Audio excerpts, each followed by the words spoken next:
बऱ्याच घरांमध्ये एक कॉमन प्रॉब्लेम आहे, बऱ्याच काय 99% घरांमध्ये, आणि तो ज्येष्ठ नागरिकांमुळे येतो. आता कसा एक सीन लक्षात घ्या. एक घर आहे, नवरा बायको आहेत, लहान मुलगा आहे घरात. आता तिथं काय झालंय, एक 2 दिवसासाठी राहायला मुलाचे आई वडील किंवा मुलीचे आई वडील, आपण बेस्ट वे एक मुलीचे आई वडील आलेत असं समजू, 2 दिवस राहायला आलेत. ओके. आता लहान मुलगा आहे, काहीतरी आगाऊपणा करणार, काहीतरी करणार. त्या केसमध्ये तिथं काय होतं, वडील समजा मुलाला रागवत आहेत.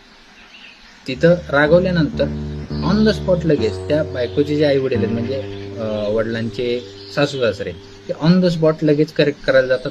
रागवू नका, असं करू नका, असू द्यात, राहू द्यात. चुकीचं आहे हे. तुम्ही लगेच त्या वडिलांच्या ऑथॉरिटीमध्ये अतिक्रमण करताय.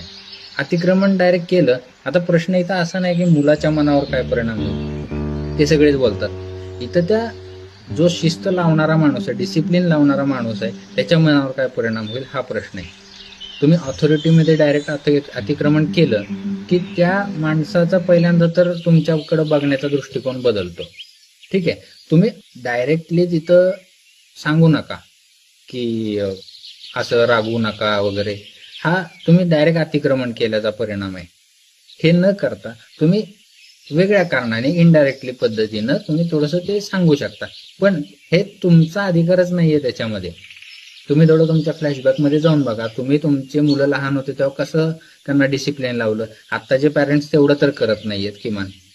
हस्तक्षेप करण्याची बाउंड्री, जी लिमिट म्हणतोय ना मी, ही जी आहे ती लक्षात आली पाहिजे ज्येष्ठ नागरिकांना. कारण 80% जबाबदारी घर जोडण्याची ज्येष्ठ नागरिकांवर आहे. कारण ज्येष्ठ नागरिकांवर का आहे असं म्हणतोय मी, कारण नवीन जे संसार चालू झालेला आहे, नवरा बायको, त्यांचा मेन सगळा वेळ हा पैसा कमवणे किंवा घर सांभाळणे ह्याच्यात जातो. मग ज्येष्ठ नागरिकांनी थोडं सुज्ञपणे, थोडा विचार करून बोललं पाहिजे, वागलं पाहिजे. आता ह्यामध्ये जर का यांनीच नाही केलं तर ह्या सगळ्याचा भडीमार कुणावर होतो? सुनेवर होतो. लोक बोलायला मोकळे, सुनेनं घर मोडलं, सून म्हणती वेगळं राहायचं. का वेगळं राहायचं म्हणते? त्याच्या मागं पण काहीतरी कारण आहेत. सून वेडी नाहीये. अशा गोष्टीत हे सांभाळणं, आपण कुठं चुकतोय हे प्रत्येकानं बघायला पाहिजे. मी बरोबर म्हणल्याने होत नाही. घर जोडून ठेवण्यासाठी थोडं ज्येष्ठ नागरिकांनी त्यांच्या फ्लॅशबॅकमध्ये बघायला पाहिजे की आपण तरुण असताना आपण कसं घर चालवलं, आपण काय केलं. मग आपली सून, आपला जावई हेच करणार आहे.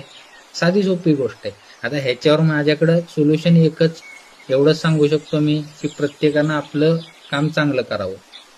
आता ह्याच्यावर अजून कोणाकडे सुवर्ण मध्य असे काही सोल्युशन असेल तर मला कमेंटमध्ये सांगा. बघू दुसऱ्यांना फायदा होईल कुणाला तरी.